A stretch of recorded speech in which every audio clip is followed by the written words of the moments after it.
Thursday for an inappropriate and inexcusable remark about Ivanka Trump on Wednesday night.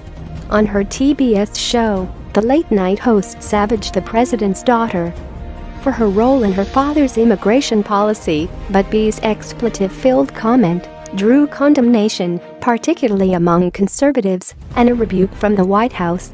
In her apology, B said, "I would like to sincerely apologize to Ivanka Trump and to my viewers for using an expletive on my show to describe her last night.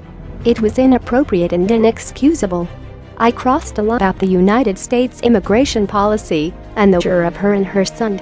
You know, Ivanka, that's a beautiful photo of you and your child, but let me just say, one mother to another, do something about your dad's immigration practices, you feckless cunt.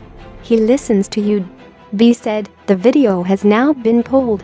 B's language used by Samantha Bee last night is vile and vicious, White House Press Secretary Sarah Sanders said in a statement.